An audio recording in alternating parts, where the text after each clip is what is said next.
the audience. So, but media folks can have yours out and can be taking notes or whatever, but members of the public who have not filed a Rule 22 may not. All right.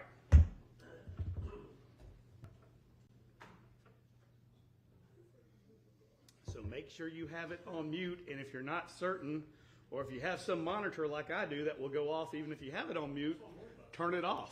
Well, I didn't put it back on after the other day, so I can do I can eat whatever I want at the moment.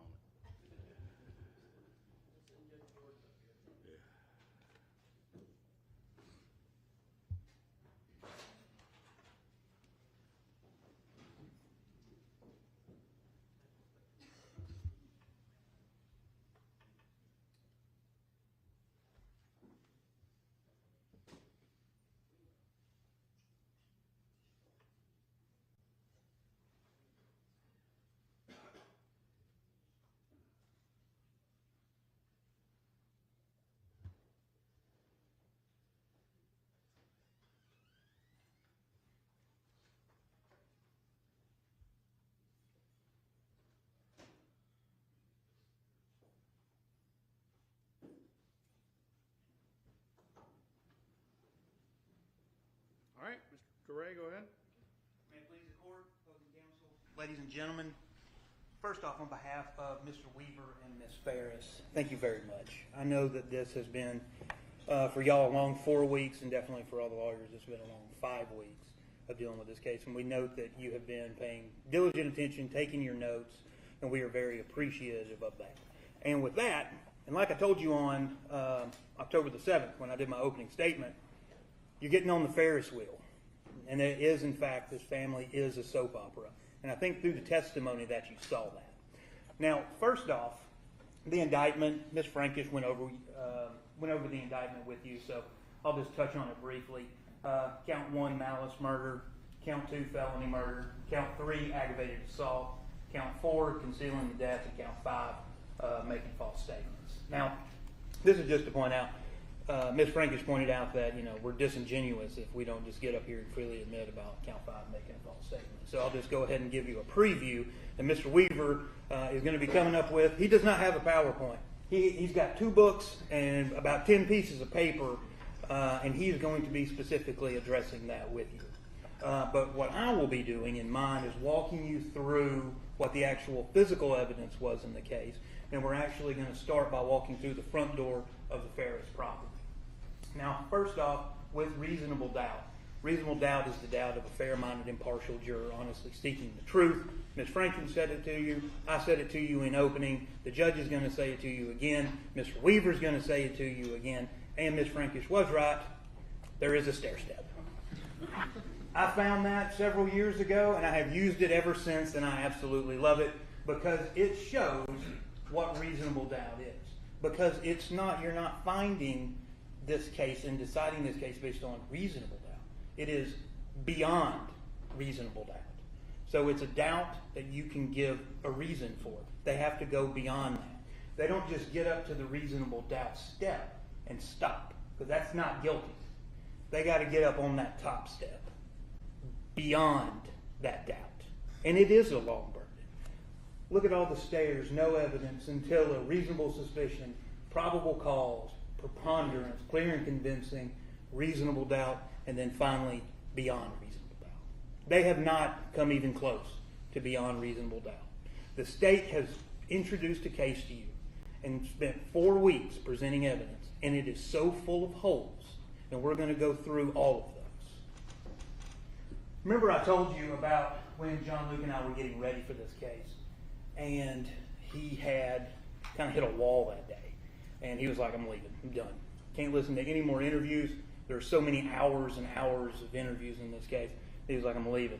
And he went to the drugstore close to our office. And he was just talking to the clerk there. And she said, well, sometimes the greatest questions go unanswered. Came back in rejuvenated the next day. And we're like, hey, we got a theory. Because we do have a lot of unanswered questions. So what are just some of those? The questions that have no answers in this case. How about the easiest one? Where was Gary shot? All right, if you remember from that drawing from Dr. Gooding, and I'll show it later, he could have been shot here. But she also said he could have been shot here.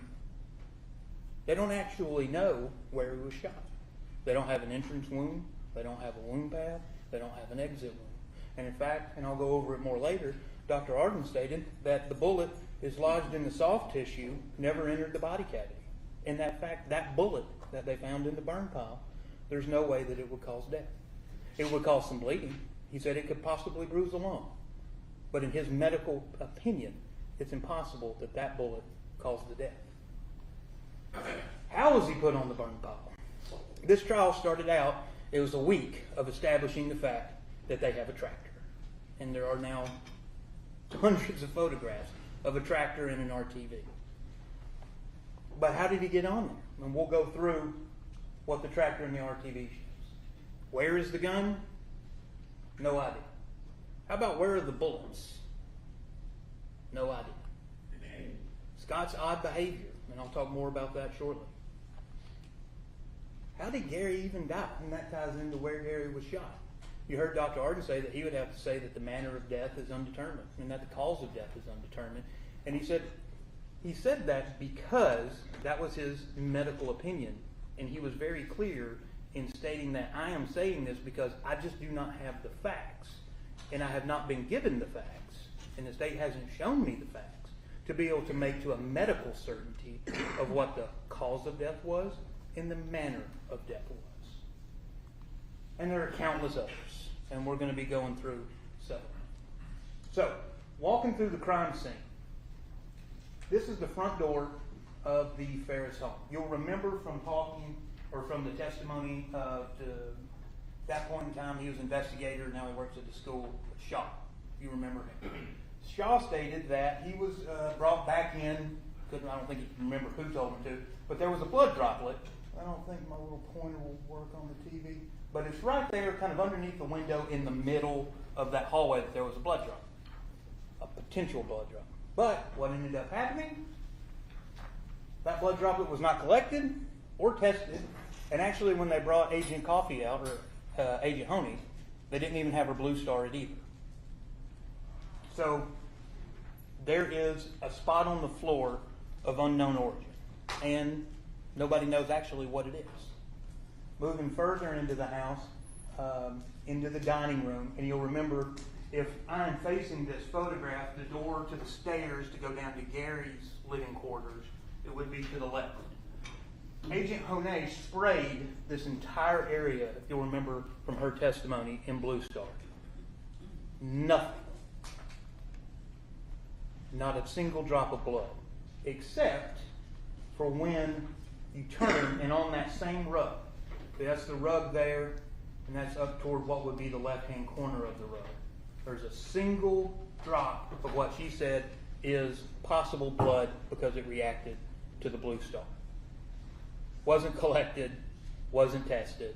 I asked her, I asked Shaw, I asked Stewart, can you take that, can you cut it out? Can you swab it? Yes.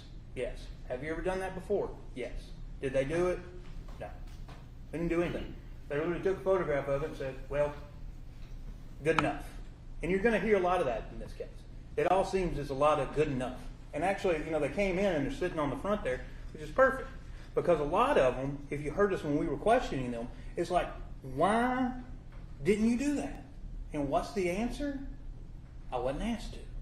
Well, when you're the government and you're investigating a murder, you should have some decency to actually take initiative in this case, especially if you're going to accuse a woman of murder. But they don't have any initiative. In fact, they had Kuykendall over there standing next to a tractor at 8 o'clock at night for no reason instead of actually investigating. They abandoned, and of course, Hayes ain't getting off the hook that easy, but that sheriff's office, they abandoned Hayes. They went out there and they investigated that crime scene, and they left, and then they just said, Hayes, you know what, you're the lead, it's on you. Figure it out. And just left it. That's why Pope had to go with him to Tennessee. He don't even work for the sheriff's office. He's an investigator with the fire department. And he goes all the way to Tennessee to interview Barton, actually Martha Jane, I believe, and also Rusty Barton, because he was left. But so there's no initiative. Agent Honay says, when I asked her, did you collect it? No. Why? Nobody asked me to. No initiative. Here's the other blood spot, and this is two separate photographs. One on the left is essentially how the photograph is taken if you just took it while we're standing here today. The second one is you turn off the lights, and you remember with Shaw how you got to manipulate the lights, and then I did the whole thing about instead of taking a photograph and manipulating it, why don't we just set the stage in the house to actually be able to show the luminescence of the blue star actually on a photograph instead of manipulating the photograph to maybe see the blue star. So, that one's been manipulated, but that's fine, because what did Honay say? It reacts like blood, but it could also be something else. Because remember, I went through with her different types of food that can react to blue star, different type of chemicals that can react to blue star, different type of minerals that can react to blue star. So she said, I don't know what it is, and also, did they sample or collect it? No. So essentially what we have here is a photograph of something that proves nothing. The stairs were the same way. I was going to go in, put in the blue star on the stairs, but, not just going to sit here and beat a dead horse. They didn't do anything with the stairs. They said, well, there looks like blood. Well, we're not going to collect it, and we're not going to test it. So, good enough. Now the downstairs, we actually get some investigation going here. You see from 1, 2, 3, and 4. You heard with the GBI that essentially we were calling 1 and 2. That's EM1 and EM2. And that's just, EM was evidence marker, so 1 and 2. Now, those blood droplets are the DNA, blood DNA, of Gary Farris. That is proven, that is a fact. 3 and 4 were not collected nor tested based on the testimony of Shaw and Thrasher, and Hayes as well. Side by side, up close comparison of EM1 and EM2. You can see the blood droplet of EM1 is a centimeter, a little bit smaller. EM2 is those tiny, substantially less, less in size than a centimeter, 3 little droplets. Now, the basement. We talked a lot about the basement. So I just put that in there from a backed away perspective of this. You can see there where the arrow is, that's about where EM1 was. It's essentially at the foot of that wooden spiral floor lamp. The projectile that was found in the basement is in between the cushion and the chair. And there's a close-up of the projectile. Now, here's what's interesting about the projectile. The projectile, they testified, did have DNA of Gary Farris on it. And I believe that they actually tested a piece of skin, is what the testimony of that was. But look at that bullet. It's in a very peculiar spot. According to all the witnesses that testified, there's no impact marks, there's no bullet holes, there's no nothing. There's no marks on the ground where this bullet landed or anything like that. And then when Honay got on the stand, because remember she blue starred the basement, and also with Kuykendall, since he's the one that found the bullet, no blood found around that bullet. The only blood is EM1, 2. That's the only blood in the basement. Around that bullet, there is no blood. So there's no blood found anywhere around the projectile. Now, Honay said she blue starred it, the whole basement, and I'll show you another photograph here in a second. And also the GBI quantified that they examined the bullet and there were no textile fibers found on the bullet. And if you'll also recall with, I think her name was Bagwell with the GBI, talked to her about how a bullet can go through, especially with those types of bullets that you saw, and you'll have it back there, you'll see that the flanges that kind of go out, kind of got, almost looks like kind of teeth on them where the bullets opened up. And they talked about how that can go through and snag on clothing and things like that. And you could get fibers and other types of materials on the bullet, of which they found 0. Now, showing the basement out again, the little area, that's where Honay blue starred. And I asked her specifically, Did you blue star on the couch and the chair and all? Her testimony was, and you'll remember this as well, was that she believed that she had blue starred the whole basement, but she would only take photographs if it showed the luminescent or presumptive blood. And she had no photographs of the couch. Nothing. Up here in any of the walls, and this applies upstairs too. Nothing found. Nothing found on the back walls, nothing found on the ceiling, nothing. The only thing found, 2 less than a centimeter drop of blood in the basement. Now this was admitted through Thrasher, I believe. Essentially, and this is a pivotal piece of evidence because when you're looking at the photographs, it's kind of hard to figure out, especially for you guys who hadn't been there and seen all this stuff, of actually trying to navigate that house. Very confusing, especially when you get in the basement. But you can see, and you'll have this back with you as well. This is the main floor layout, and you've got the porch and all that. And I've taken this and I've put the little dot. So that first dot closest to the bottom, that's where they said they thought was blood, but they didn't do anything with. Then you move around and you've got nothing, nothing, nothing until you get to that little drop at the top of the stairs that Honay talked about, as well as Thrasher, and then that other kind of swipe mark closer to the family room and the drops going downstairs. Now, what I thought was interesting in this, and the reason for it is, so you supposedly have, because you'll remember Mr. Fogus asking, I think he asked Hayes, did you have evidence of a violent crime being committed in this house? And he said yes. Okay, so that's your evidence of a violent crime. 4 supposed drops of blood that was never collected, never tested in this entire, y'all saw the house. It's a pretty big house. But where else was nothing found?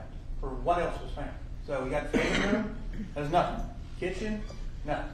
Breakfast area, nothing. Little hallway that leads to the bathroom and the mudroom, nothing. The hallway leading into the dining room, nothing. The dining room, there's just that one little drop that they didn't collect on the carpet. But other than that, nothing. Study, nothing.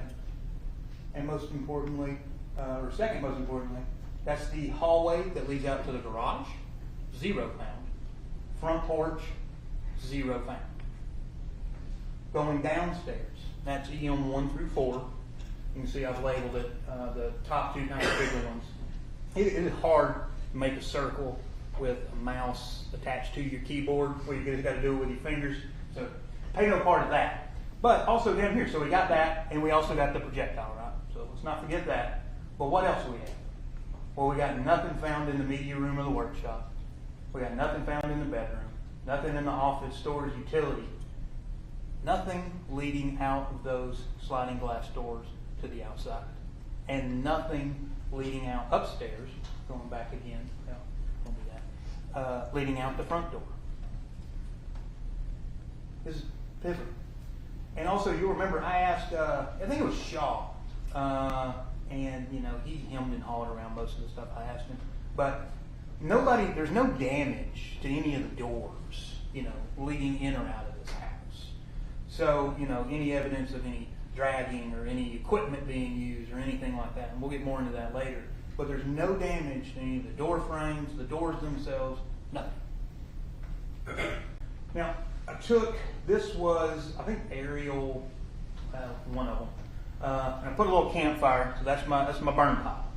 All right, and that's a rough estimate of where it was. Y'all recall, y'all all walked down there. But what I wanted to show you is using this photograph is, so here, no blood is found. Here, no blood is found. Around the burn pile, no blood.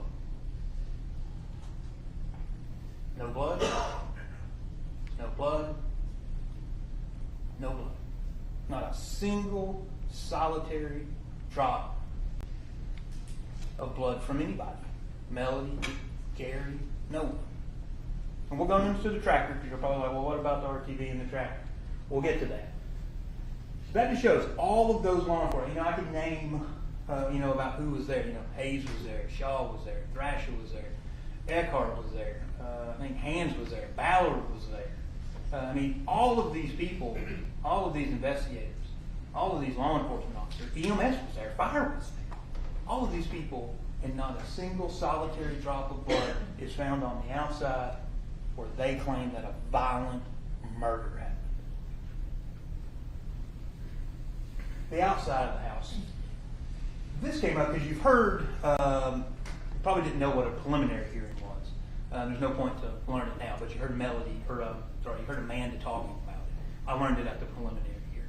And one of this photograph became a big deal actually in the preliminary hearing because you notice you can see the crime scene tapes. So that is actually taken on or around July 5th. And I know the grass is extremely different now than when you all went out there. That is actual, real, regular old grass. Not a single tire track, drag mark, none on that well-manicured grass, or the surrounding mulch, or anything else. In fact, well, there's the photo. We'll go on into that. So, we spent a whole day establishing tractors. So we got the tractor, and then we tested. Or actually, Cockingdale stood by with it for some reason. I think Stewart actually found the photograph on the left. That's the blood drop that was Gary's. That single, solitary, tiny little blood drop on the step. Because if you actually look at the tractor, there's no step on the, what would that be? If you're standing behind it on the right side, there's no step. So this is the left-hand side of the tractor, and that's all it is. Now the other photograph, that's the Blue Star photograph that Hayes and Shaw took when they actually took the tractor and the RTV over to the sheriff's office. And they said that this was, well, number one, it wasn't collected or tested, running theme we have here. But they said that was indicative of blood because it illuminated. But then, out of nowhere, y'all been here for 4 weeks, and then we call the chief deputy. I didn't know he was the chief deputy. Thought he was still a captain. Found out he's the chief deputy now. So he got promoted.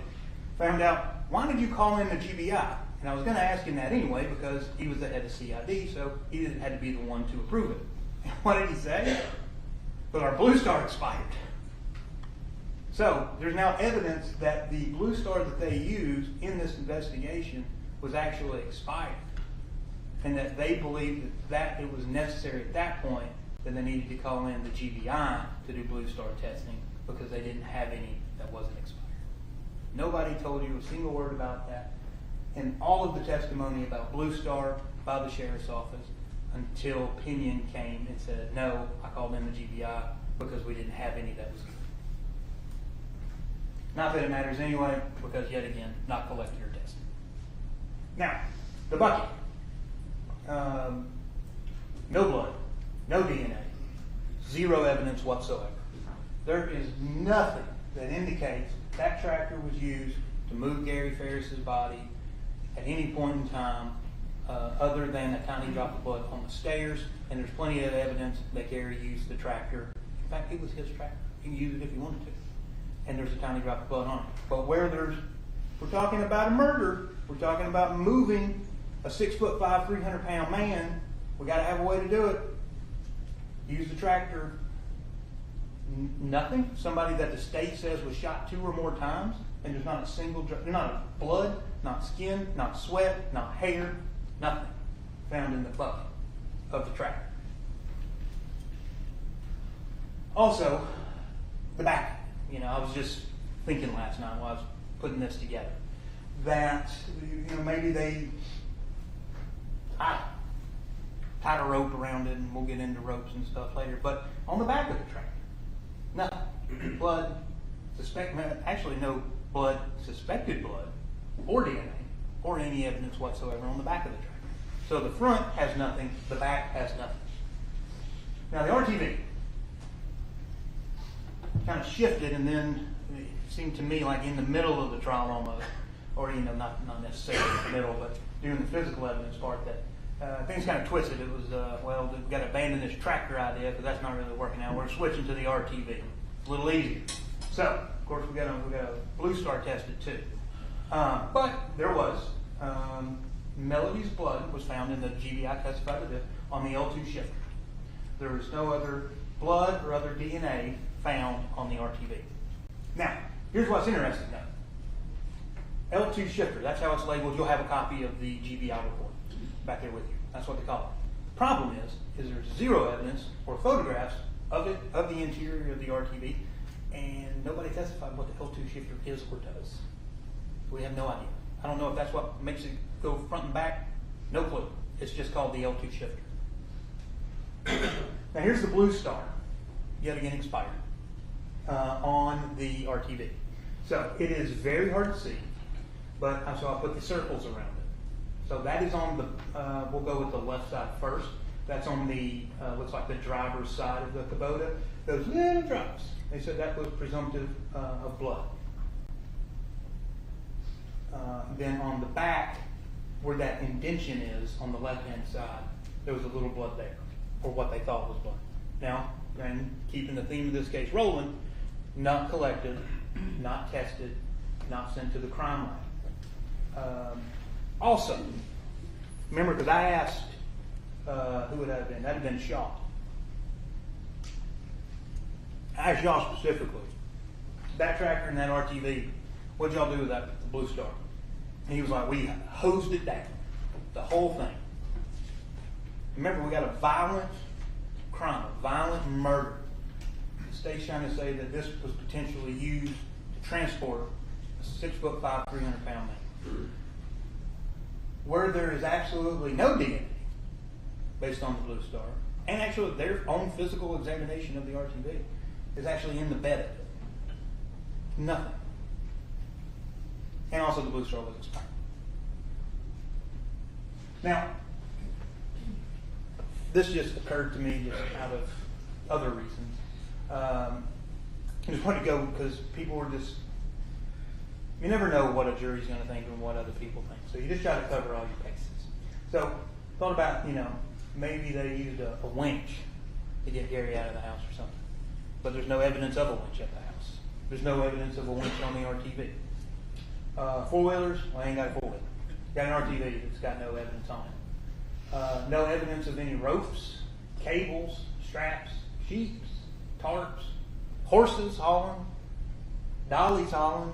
That could either be, I call them hand trucks, or the thing, like four square with the four wheels kind of dolly thing. No evidence of that. No evidence of any device used to potentially move the body of Gary Farris. Zero. Not one. And you got all these photos, hundreds. I don't even know how much evidence we're actually up to in this case. Y'all can count it when you get back to the jury room if you want to. But there's probably 1,000 to 1,200 photographs alone. A lot of them are like this. That's why I put these three separate photographs together. It's like, look at all this stuff. But nothing is found. Now the house, I wanted to show you with that because of that. So, we've got none of these things to move the body. And then yet again on the outside, no drag marks at all. All across that grass. Y'all saw the leaves, how the, underneath the tree canopy there, how it is. So you can see that if you were dragging a 300-pound man down that hill, it's fairly steep, that there would be some evidence. And there's not. There's zero. Now Melody's shirt, I just want to show you this. John Luke put this into evidence. And I'm just going to put gloves on to touch it because things get a little nasty when they've been in an evidence bag for 6 years. So, and we didn't do it with the GBI, who actually did the test of the blood. But when you look, because I asked Shaw photographs, y'all have those photographs back. When you look at this, you remember, there's the front of it. Shaw was saying there was blood down here or here. That's where he was saying there was blood. But where there was actual blood found, way up here. He didn't point that out. That's where the GBI actually took the cutting of the shirt and found blood. And whose blood was it? That was Melody's blood.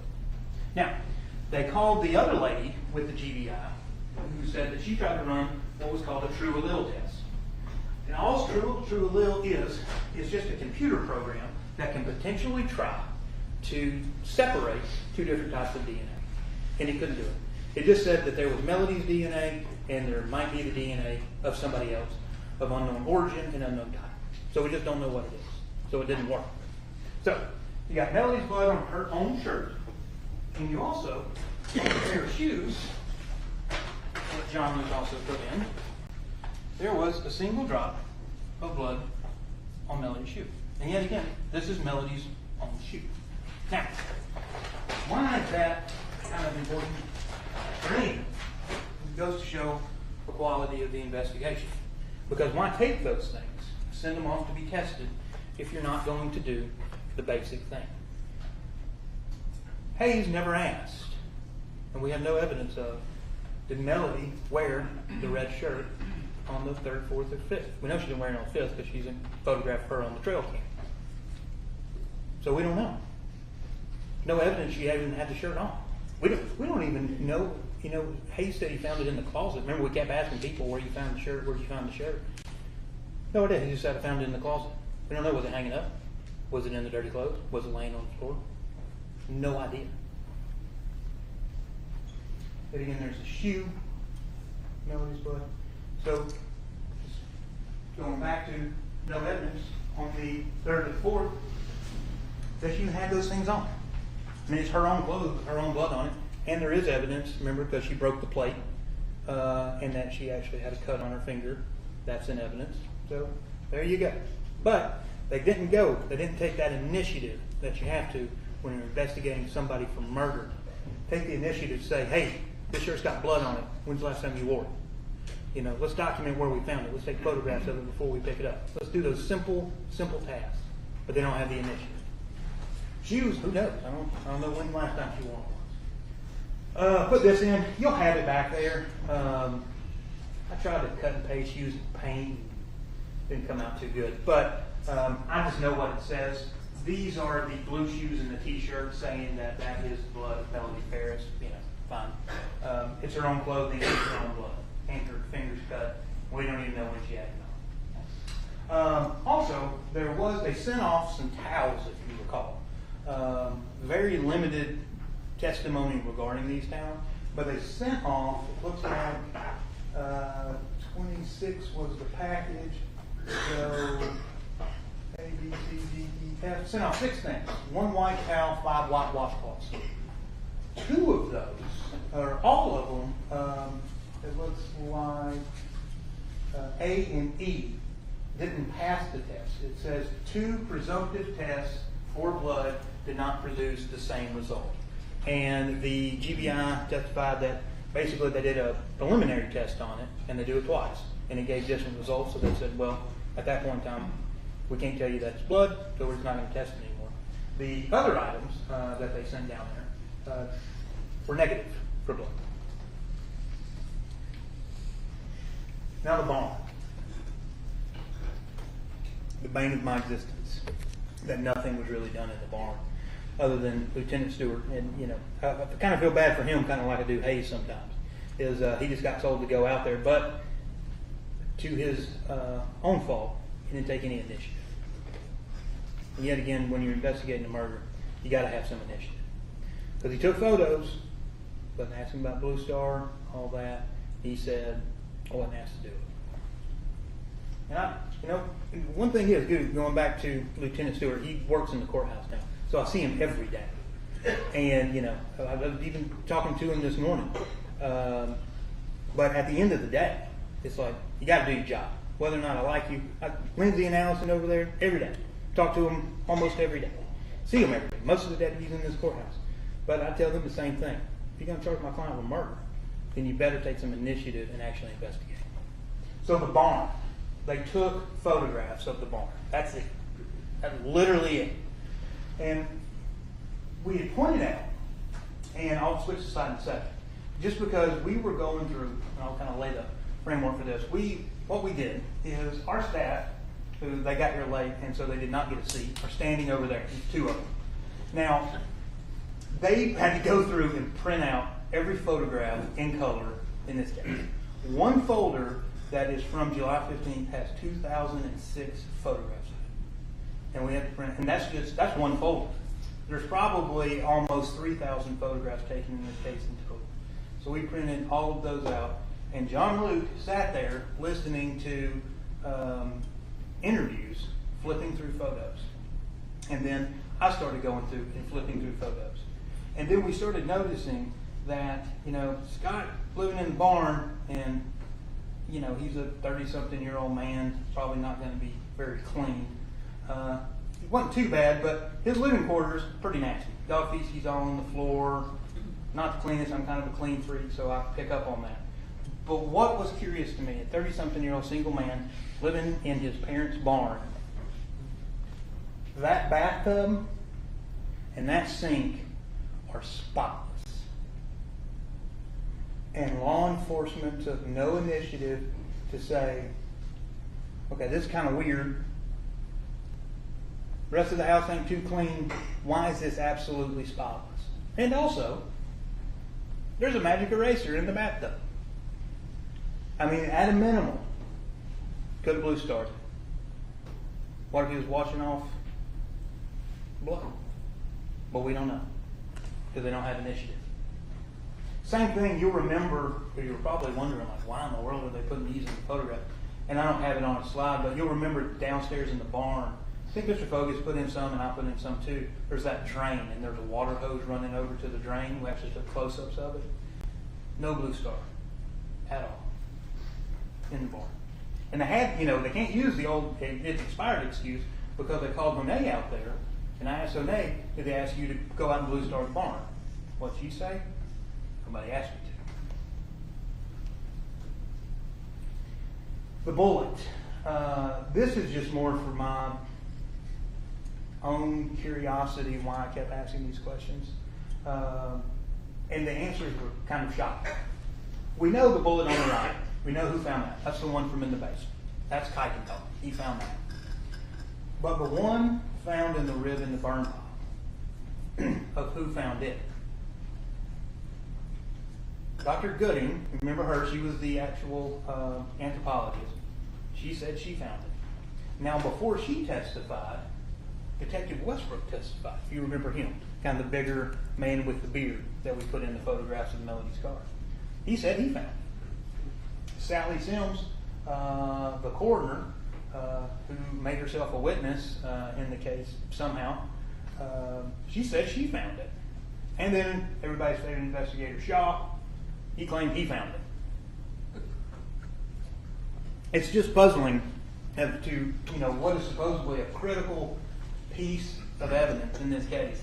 And you've got 4 of your own witnesses being the person who claimed to find it. I mean, that is simple, that's really the easiest thing you could have done.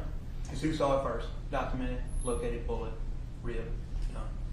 But they got 4 people saying that they're the one that found it. Just doesn't make any sense. Like a lot of things. This is the GBI, the ballistics report, saying that it was a 38 bullet as found in the basement. And you'll see the way they differentiate it. 38 bullet basement floor, and then 38 bullet jacket. That's the one from the rib. When it says bullet jacket, that is the one from the rib. And that one is in evidence somewhere. I think it's probably in here. So you can actually have that packaged in a clear case where you can actually look at it. And you'll also have, and I'll just talk about that while we're here, you'll also have what's called a bullet comparison sheet that Mr. Fogus put into evidence with Ms. Bagwell with GBI. And what that shows is you'll see the comparison of the bullets. A lot of it probably won't make sense. But if you look at it, and from her testimony as well, you'll see that basically from the bullet in the rib, she based a lot of her assumptions off it based on the bullet in the basement. So the bullet in the rib is burned up, and I said, how can you tell what kind of bullet it is? And she says, well, I'm making the assumption that since the bullet in the basement is a Hornady brand, according to her testimony, I'm just making the assumption that the bullet in the rib is a Hornady as well. And I would say assumptions isn't reasonable doubt. It certainly isn't beyond reasonable doubt. You'll also see things like the weight of the bullet and stuff like that. They're both very, very different. But And y'all will have all that back there to look at. Next, we also learned that 357 Magnum can shoot a 38 special bullet. Pretty well uncontroverted. There's plenty of evidence about it. And because you also, when you're looking at this document, you'll see that the GBI, they gave a list of possible firearms from the bullet comparison. And most importantly, it says this list is provided as only an investigative lead and is not intended to be an all-inclusive list. So short answer is, it's a 38 bullet. What kind of gun shot it? We don't know. But it may be some of these, or some like these. Now, bullets, these are what Scott had in the barn and in his bedroom. The one on the left is actually from his nightstand. And what kind of bullet are those? Those are 38 special bullets. 38 special, 158 green, lead round nose. American. And I also heard Scott talking about, actually he said, Chris said he didn't own a handgun, never did. We know that's not true. But he's got this many 38 bullets in his immediate realm, so to speak. That's a lot of 38 bullets for somebody that doesn't have the ability to shoot a 38 bullet. But he did, because we know from his own testimony, he had a 357 Magnum. Now he claims it was stolen, and we'll get into that in just a few minutes. But, so that's a lot of bullets for somebody that ain't got a gun. Now what did he say? Well, somebody bought those over. Who? No idea. When? No idea. I mean, bullets fairly expensive. I'm not going over to somebody's house and leaving my box of bullets. Yet again, just doesn't make sense. Missing 357. And I call this, you saw that next slide, the magic gun. We'll get into it, but I want to talk just real quick about Scott's missing 357. So, John Luke had introduced these with Scott, and it was Scott Defense 97 through 100. And you heard John Luke questioning him about where was your gun stolen and all that. He said it was down in Columbus when he lived down there. House got broken into, remember? Guns missing. They called law enforcement. So, all right, we got a stolen gun. You know, your gun gets stolen. You obviously report it because, you know, I don't want my gun being used in a crime coming back on me years later or days later or whatever. So, he claims to have reported it. So, we asked the Muskogee County Sheriff's Office, give us all records. I believe it was between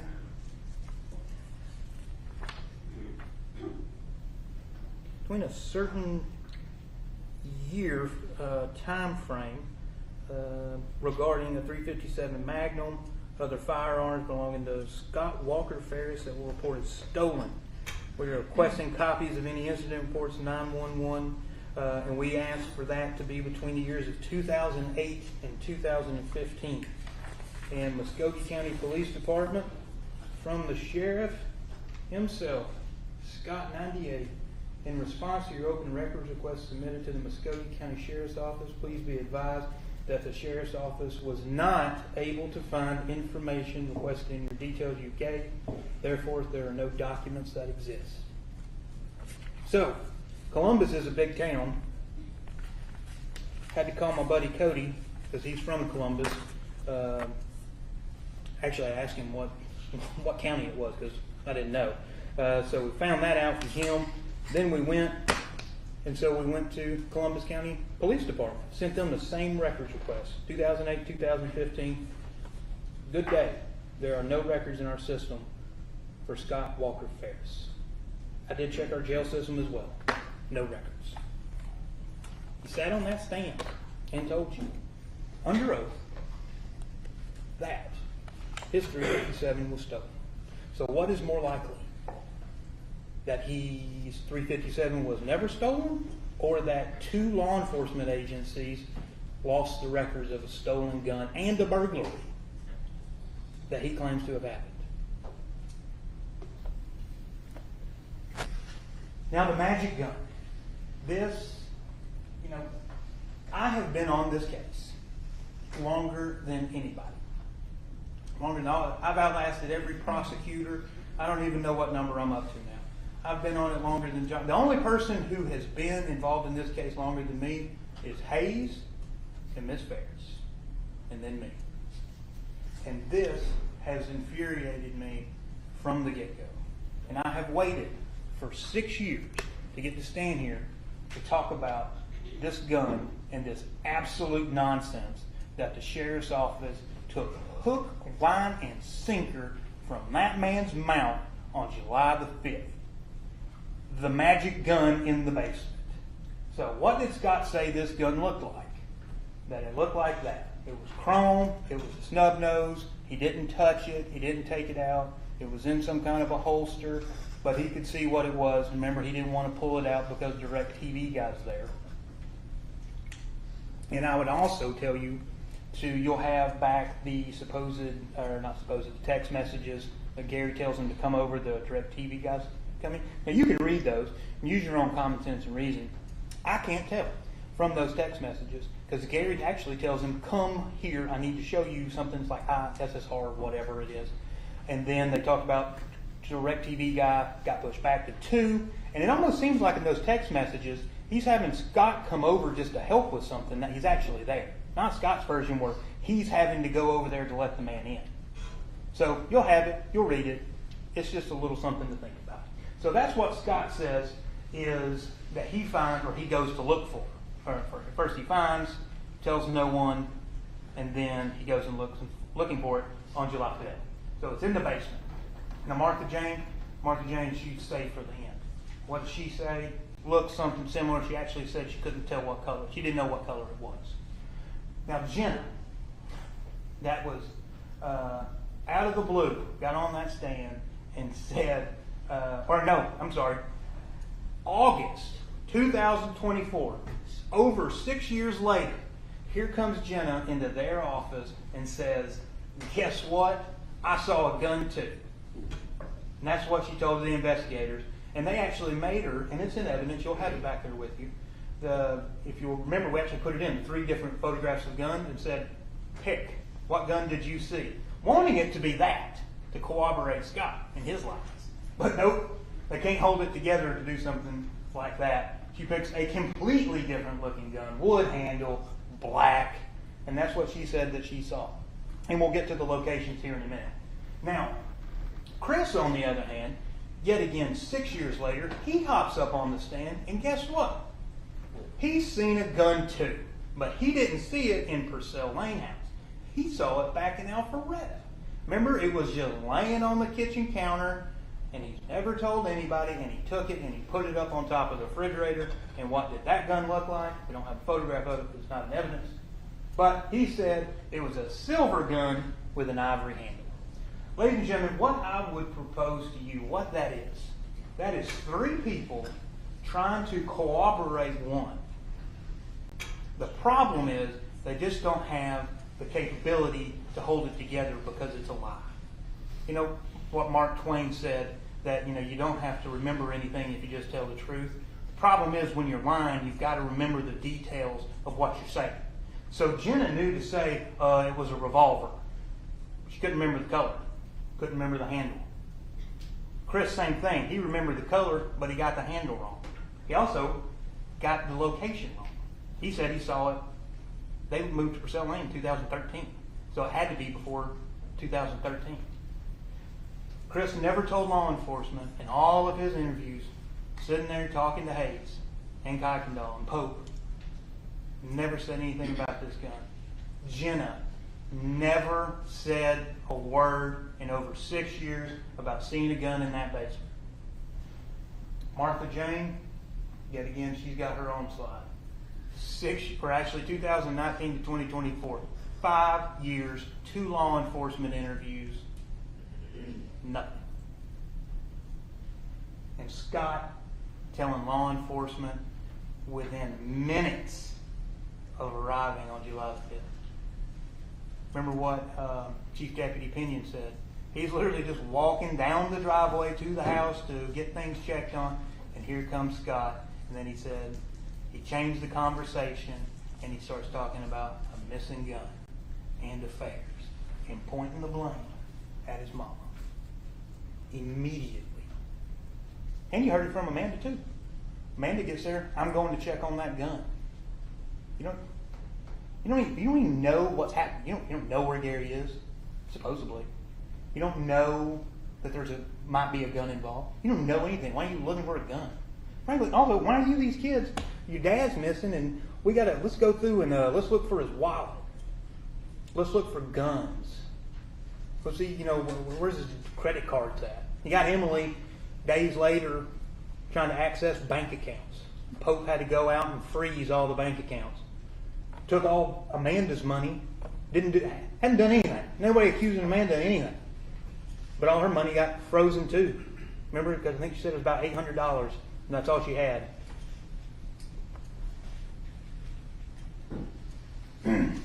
Now, yet again, when you're operating under a lie, so you got to remember where things are.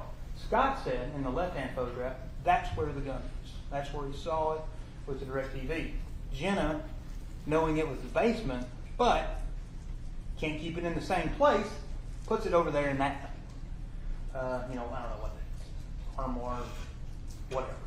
Basically, it's on a whole nother side of the basement. If you remember, you'll have those photographs. The Scott location's up by the sliding glass doors behind the couch.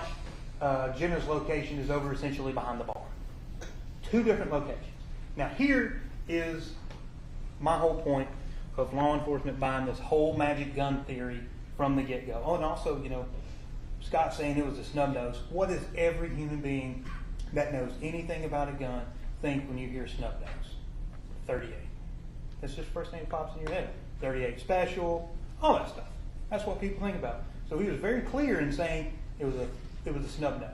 He didn't say 38, he said it was a snub nose, and he gave the color of it. But what has hurt me since 2019 is the fact of this. So, who stores their stolen murder weapon in the living room of the victim? So let's see what they're wanting you to believe, because Ms. Frankish talked about, they're going to meet their burden, and I'm going to send you down rabbit holes and get you not thinking clearly about the evidence. This is their evidence, right? Their evidence is Scott located a gun in the basement. That gun is corroborated by Martha Jane saying that her gun was stolen, right? Because they're similar in the slide I just showed you. So they're similar. All right. Now, what intelligent human being, if you're planning to commit a murder, stores your murdering weapon in the living quarters of your victim? That is the most asinine thing I have ever heard. If I'm going to murder someone or shoot someone, I'm going to keep my gun close to me, in my part of the house, in my purse, in my pocket, in my car. I'm not going to store it in my husband, according to them, that she despises, behind the couch that he sits on and watches TV, where Scott claims that he sits and watches TV. What sense does that make? And that's why, when you're talking about reasonable doubt, it says in there, in that law, common sense. Because you can't, there's no way that the state can explain that away. What, Melody's just so stupid she didn't know where to put a gun? If that's what you want to believe? That's ridiculous. This whole magic gun, it is the biggest farce I've ever seen. Botzon, just briefly, he did the CPAP machine, the Dell computer, all that stuff. CPAP machine, he used an open source, which just means free, program to interpret the data that he extracted from the SD card taken out of the CPAP machine. We had asked him, was that program approved by the CPAP manufacturer? No. Did you do any testing to make sure that the data coming out is correct and you can actually prove it that it's correct, verify it, when it comes out the other end? And he said he didn't do that because he had to essentially just dump all of the information into the program, and that's what it spit out on the other end, all the dates and the usage and all of those things.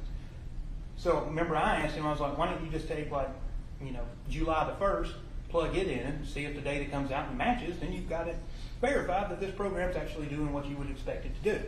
And he said, well, I can't do that. I have to do it all at one time. So essentially we have a non-approved or tested open source computer program to translate the raw data from the SD card.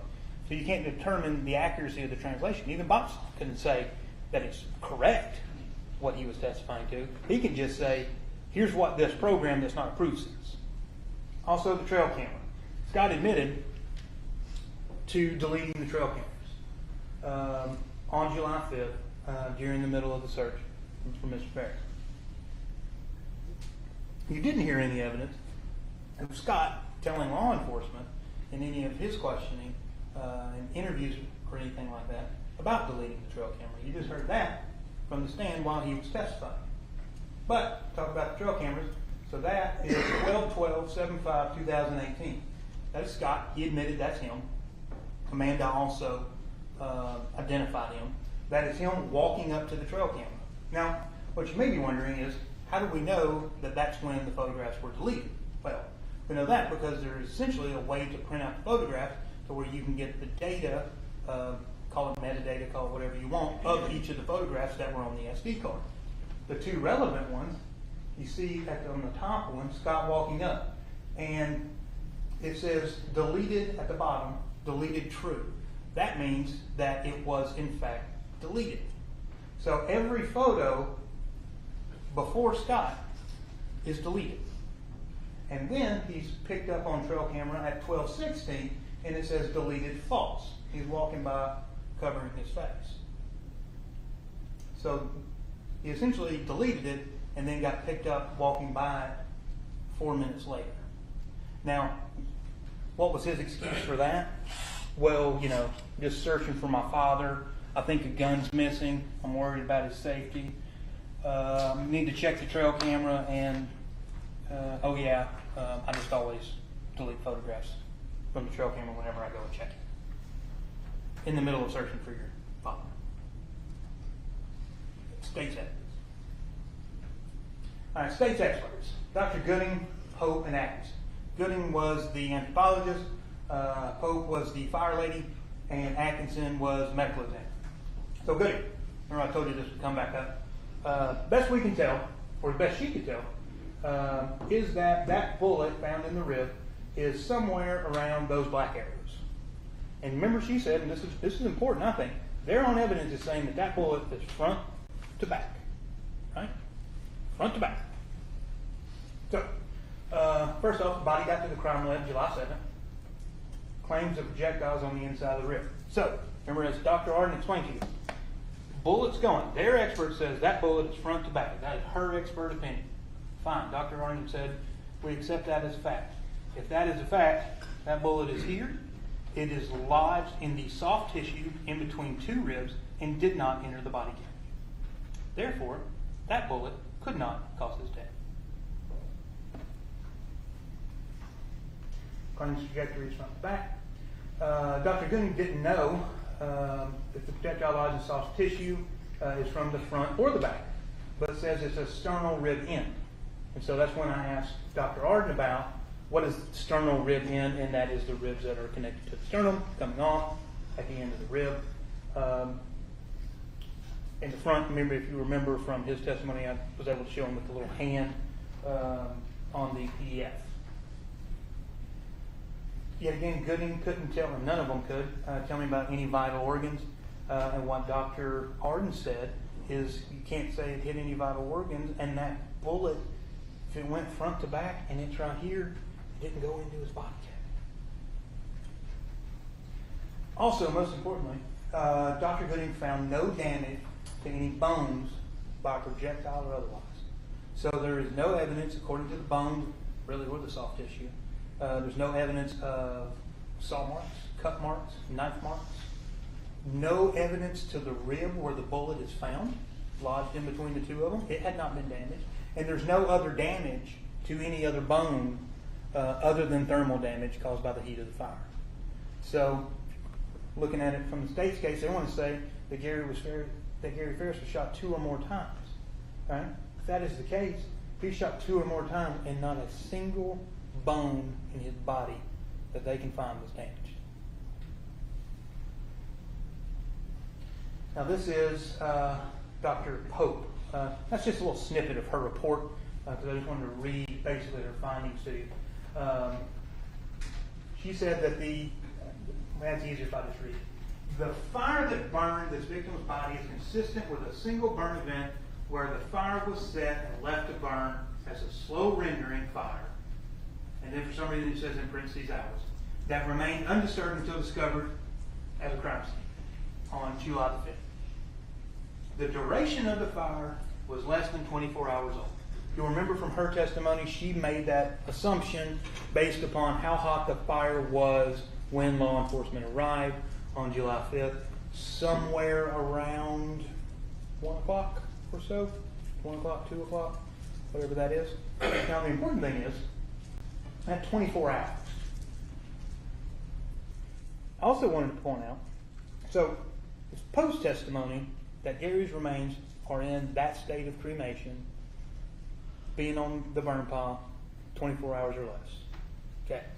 You remember from those interviews you were hearing where Kuykendall and Hayes are talking to Melody saying that we've seen people come out of house fires. We've seen people die in collapsed house fires, and they don't look that bad. They're not burned up like that. According to the sheriff's office, they don't even believe their own expert, because she said it happened in less than 24 hours. And not a house fire, an open pit just laying there burning. And also, no accelerants, no gas, no alcohol, no nothing. Now, the reason that 24 hours I've always thought was curious. So, if the fire was 24 hours old, 24 hours old when they arrived on July 5th, 1, 2 o'clock, that means that the fire had to be set less than 24 hours or less before. So that'd been 1 or 2 o'clock on July 4th. Common math. Actually went over that with Pope, and she agreed. Because I do remember. I was crossing here and it was 1:09, if you'll recall. I was like, it is 1:09 p.m. right now. 24 hours ago, it was the day before at 1:09 p.m. and she said yes. So 1 or 2 o'clock, law enforcement's there. Fire's less than 24 hours old. Well, at 1:54, Melody is an hour away on the 4th of July, verified at Lake Lanier. So we know that about an hour or more on a major holiday to Lake Lanier. Amanda said traffic was horrible. Getting in was horrible. Also know Melody went to Target, had to go buy the chair. We don't know exactly when she left, but through the state's expert, it seems like less than 24 hours, unless you just want to say, well, less than 24, maybe it was 10, maybe it was 5, whatever. Use your common sense there.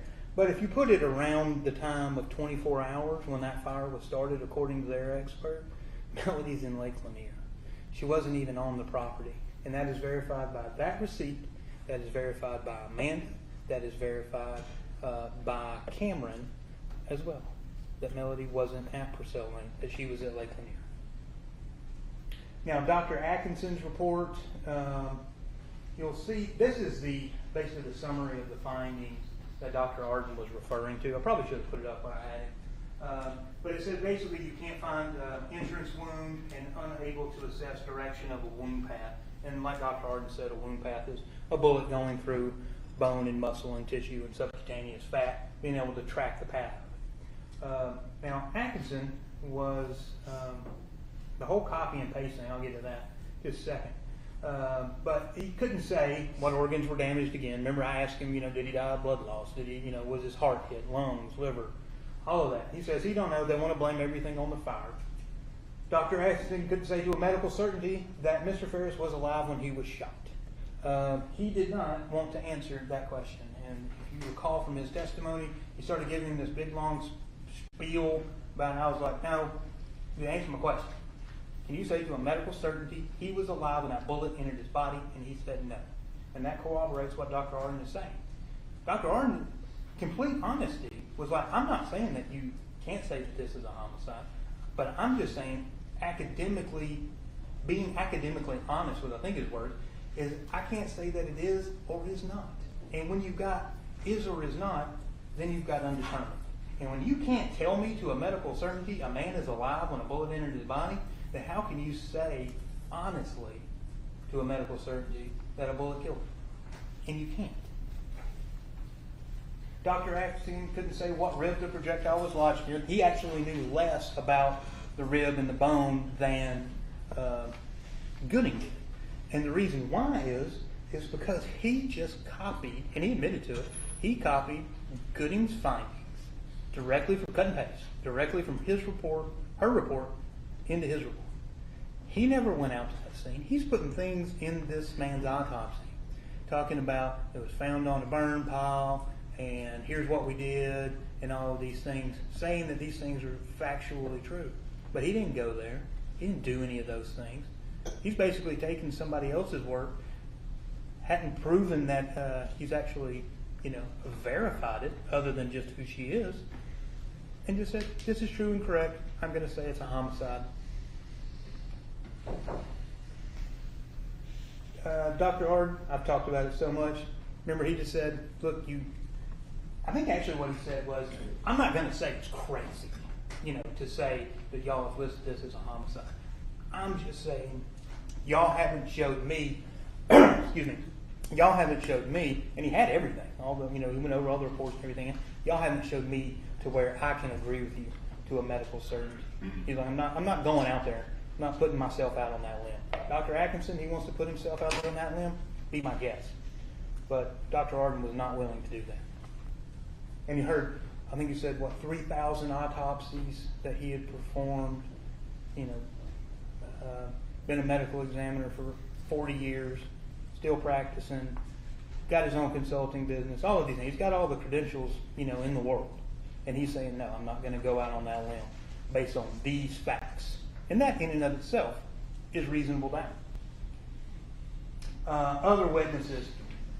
Ms. Frankish wanted to talk a lot about Addison and the text message to Melody, because that means that on July 3rd, Melody was planning on killing Gary. There's absolutely zero evidence of that.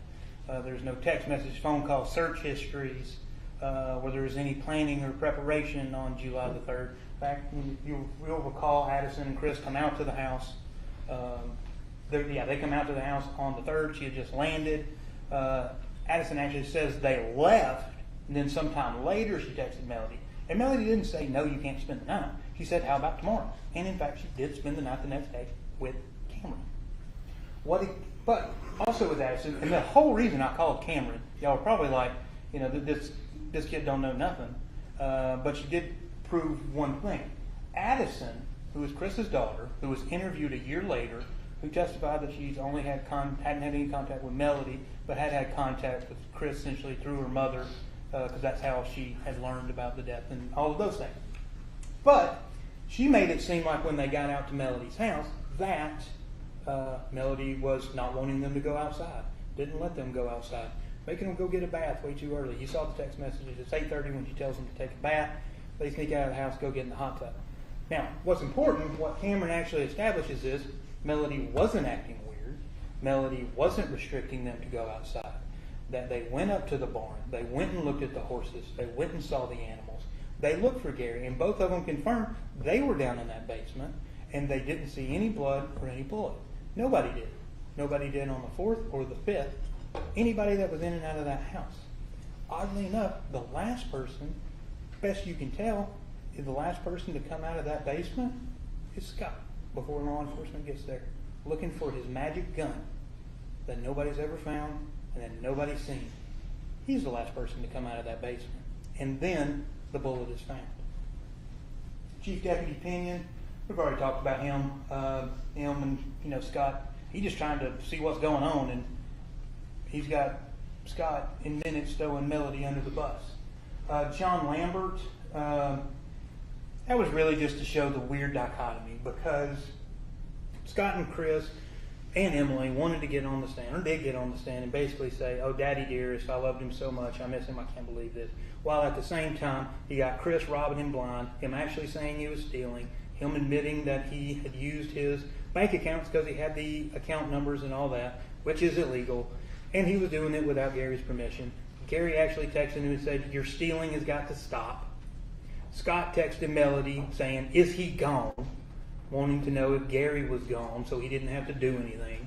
anymore. Those aren't the text messages of somebody who, you truly love this man. No, that was just their bank. And he was getting ready to cut them off. So Lambert, that weird interaction, he said, it wasn't fisticuffs like Mr. Fogus likes to say. It didn't rise to that level, but he said it was just weird. And then Scott making the statement, can't wait till you're gone so I can get this, or something to that effect. That's weird. That's not the statement of somebody if you love your father. Dave Thomas, yet again, showing Scott's aggression. With a whole, Miss Frankish, she got up here in her opening and was saying, well, Scott's dad was dead and he had a right to be upset. And then she said, his trailer. That ain't his trailer. That's not his property. That is Melody and Gary's. He wants it to be his, but it's not. Just like they want the money, they wanted the house, but it's gone. They wanted everything. They acted like it was theirs, but it wasn't. And Miss Frankish bought right into it, came up here and told y'all exactly that. He's upset his dad died. He's got strangers using his trailer. It ain't his. The owner of the trailer was standing next to it with Dave Thomas when he comes up acting like a nut, then chases him halfway over to Forsyth. Martha Jane. She's known about this case since July the 5th of 2018. I'm almost, July the 5th, 2018. In the middle of this trial, she called law enforcement and said that, I have to tell y'all something. Melody stole a gun from me in 2019, and it was a .38. And when did she say that? After, and you'll have this back there with you, after she admitted to it, after you watched this man on YouTube commenting over Rusty's testimony. And the title of this video, Did I Just Crack the Case? Because that man said, and I asked her, that's where the gun came from. The next day, she is on the phone with Captain Hands telling the story about how Melody stole her .38. There is no evidence that she ever owned a .38. They got some .38 bullets, but also just to show you, those are Winchester, not Hornady. The .357 that her husband owned was still there, and it also shoots .38, so it makes sense that you could also have .38s. But there's no receipt. There's not a photograph of this gun. There's her words 6 years later saying that she's got a gun. Now, she sat on the stand and said, well, law enforcement never asked me about no guns. Yet again, July the 5th or the 6th, she knew Gary had been shot. And you don't think that that might be relevant then? It only becomes relevant when a little man with a YouTube channel tells you that it's relevant. And she admitted to that. She also admitted that she was embarrassed. She was furious at this affair that she found out about, essentially on live television. Now everybody in Tullahoma knows it. She says she got to hang her head whenever she goes. Rusty destroyed the Barton name. And I also asked her, you believe that a mother should always protect her children? She said, I do. And I said, when you saw John Luke and I crossing those witnesses, you were furious. And that's when Mr. Fogus started his objections about let her finish her answer. Let her answer. She's 85 years old. She might be 84 years old. She might be 84 years old, but she came up with this lie because of YouTube and this trial being on television. That's the only way that she came up with this. She wants to talk about, Miss Frankis wants to talk about her picture is in the dictionary next to the word credibility. She has no credibility. She watched this whole trial. She knows everything. She knew to even say what color the gun was because she can go back and watch Scott's testimony. What did she do? Yet again, can't get the color right. She got the holster kind of right. She can't get the whole thing because you got to remember stuff when you're telling lies, and it's hard. And I'm sorry, when you want to show up in the middle of a murder trial, 6 years later, 5 years after you discovered a gun being gone, and your excuse is nobody asked me, and it doesn't become important until 2-3 weeks in, that's the definition of no credibility. And especially when you can't even prove to me that she owned a gun. And, she's got an excuse for that too. Didn't like guns, she moved it all over the house, blah, blah, blah. Show me something. They got nothing. I'll go on for more, but I gotta hurry. How long have I gone? Real quick, motive means opportunity. Motive, they want to say it's money. All right. Melody had access to money. You've seen the house; she could buy whatever she wanted. Here's where they messed up, though. It was with the financial accounts. You'll look at those. You should have them back there with you. Gary had actually added Melody back on as a life insurance beneficiary in 2012. That's around the whole Ted Wiley fiasco and her leaving in Alabama and all that. Got in the back. Here's where they messed up. They did not prove that Melody knew anything about the existence of life insurance. There's not a single witness who has said Melody knew about the life insurance policies, that Melody knew that she was a beneficiary. In fact, you heard from their own witness, Martha Jane. She said Melody didn't know anything about their finances. She didn't know where the money was. She knew that she had a debit card and that she could use it, and a credit card and that she could use it, and that Gary tracked her. But she didn't know anything about other than that. She didn't know anything about the life insurance. She didn't know anything about the 401k. She didn't know about the partnership stuff, though, because she called and asked about it. But that's it.